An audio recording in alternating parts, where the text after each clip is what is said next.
Untuk membahas gaya pemerintah Donald Trump dan dampaknya terhadap Indonesia, sudah bergabung bersama kami peneliti dari Departemen Hubungan Internasional CSIS Indonesia, Muhammad Habib. Selamat siang, Mas Habib. Selamat siang Mbak Gemma, terima kasih undangannya. Ya, Mas Habib, ini kan Trump ingin mengubah acara pelantikan menjadi acara internasional, mengundang sejumlah kepala negara untuk hadir. Apa ini artinya, Mas Habib? Pertama, beliau ingin menyampaikan kepada dunia tentunya bahwa banyak sekali kan argumen yang menyampaikan Trump akan isolasionis. Tapi dengan mengundang berbagai macam pemimpin dunia dan juga berbagai macam perwakilan, beliau ingin menyampaikan bahwa isolasionis yang dibayangkan selama ini adalah bukan semata-mata melepaskan diri dari engagement dengan negara-negara lain. Tentu ada batasan-batasan tersendiri mengutamakan kepentingan Amerika Serikat. Jadi isolasionisnya itu bukan menarik diri kemudian nggak berinteraksi, tetapi juga lebih mengedepankan pada kepentingan Amerika Serikat untuk menjadi lebih aman, lebih kuat dan juga lebih sejahtera. Jadi mungkin kurang lebih itu. Baik, nah kalau dari kebijakan-kebijakan yang kita lihat dari visi misi Trump ini kan memang akan berpengaruh terhadap perdagangan di Indonesia ya, Mas Habib. Nah kira-kira dengan keanggotaan BRICS kita ini akan pengaruh yang sangat kuat nggak? Ya, tentu ada pengaruhnya apabila Indonesia tidak bisa selektif memilih agenda yang ingin kita partisipasi di dalam BRICS itu sendiri.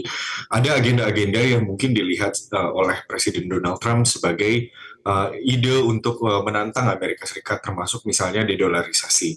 Dedolarisasi itu sangat erat motivasinya dengan aspirasi geopolitik untuk menggantikan mata uang dolar, baik itu dalam konteks perdagangan maupun juga dalam konteks cadangan devisa. Dan menggantikannya dengan mata uang digital seperti kripto ataupun Bitcoin dan lain sebagainya. Jadi memang Indonesia perlu berhati-hati apabila tidak ingin terkena dampak atau konsekuensi negatif daripada kebijakan Trump terhadap BRICS. Kemudian bukan hanya terhadap BRICS, tetapi juga aspirasi-aspirasi lain, misalnya aspirasi untuk mendatangkan lebih banyak investasi dari Amerika Serikat tentu akan mendapatkan tantangan tersendiri apabila terlalu banyak hambatan di dalam negeri. Misalnya terkait dengan TKDN ya, tingkat komponen dalam negeri ini memang banyak sekali dikeluhkan oleh bukan hanya investor dari Amerika Serikat, tetapi investor dari negara-negara lain. Jadi ketika misalnya Trump nanti akan menjabat, tentu Trump akan banyak mendengarkan masukan daripada perusahaan-perusahaan asal Amerika Serikat yang akan berinvestasi di Indonesia, hambatannya apa dan lain sebagainya. Nah ini perlu kita tinjau kembali apabila memang Indonesia tidak ingin dapat konsekuensi negatif dari kebijakan Trump.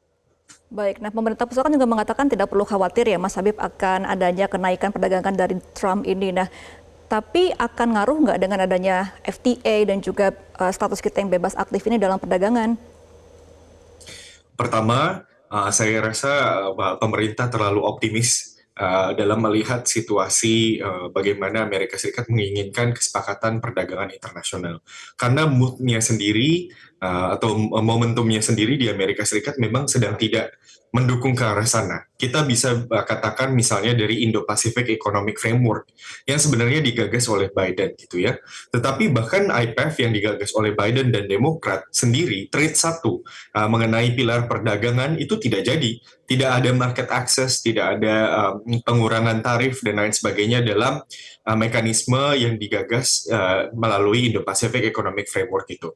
Kita tahu juga waktu Trump periode pertama, Trump menginisiasi perang dagang dengan Tiongkok dan juga memaksa agar ditinjau kembali pemberian GSP ya, status khusus yang diberikan kepada negara-negara berkembang untuk supaya produk mereka itu kompetitif di Amerika Serikat. Tetapi lagi-lagi di dalam periode yang sekarang nggak ada tuh yang namanya narasinya Trump bilang kita akan melaksanakan FTA dan lain sebagainya. Dan perlu dicatat juga FTA terakhir yang dilakukan oleh Amerika Serikat dalam beberapa tahun terakhir itu hanya dengan Meksiko dan Kanada. Itu yang waktu Trump periode pertama. Setelah itu hampir tidak ada sama sekali FTA tradisional yang dibicarakan. Jadi saya rasa pemerintah terlalu optimis dalam melihat situasi di Amerika Serikat. Dan kemudian ya memang boleh-boleh saja kita bersifat optimis untuk misalnya mendukung FTA dan lain sebagainya. Tetapi kita juga harus lebih rasional menurut saya demikian. Tetap waspada begitu ya Mas Habib. Nah kalau dari internasional nih Mas Habib, kan tanggal 19 kemarin adalah kesepakatan gencatan senjata antara Israel dan juga Hamas. Amerika Serikat kan juga punya peran besar terhadap Israel. Nah kira-kira dengan adanya Donald Trump pelantikan jadi presiden, akan tetap berjalan nggak gencatan senjata ini? Iya, saya rasa kepentingan Donald Trump adalah secepat-cepatnya perang di Timur Tengah berakhir.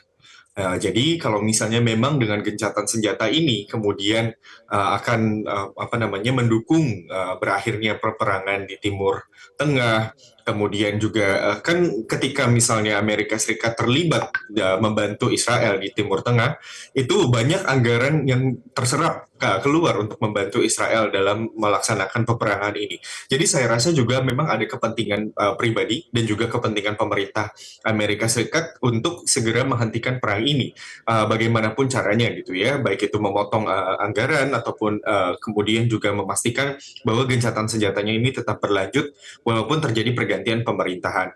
Kita tahu juga bahwa beberapa waktu lalu sudah ada Senate hearing confirmation Secretary of State Marco Rubio yang juga menyampaikan komitmen yang sama bagaimana walaupun misalnya Amerika Serikat kita pahami mendukung Israel, tetapi juga ada kepentingan dalam negeri yang lebih mendesak, yaitu setiap dolar yang dibayarkan oleh masyarakat Amerika Serikat harus bisa mampu mendukung Amerika agar menjadi lebih aman, lebih kuat dan lebih sejahtera. Nah, pertanyaannya adalah apakah kalau misalnya memang perangnya terus berlanjut, Amerika Serikatnya menjadi lebih kuat atau tidak? Itu yang apa namanya masih kita perlu perhatikan ke depan.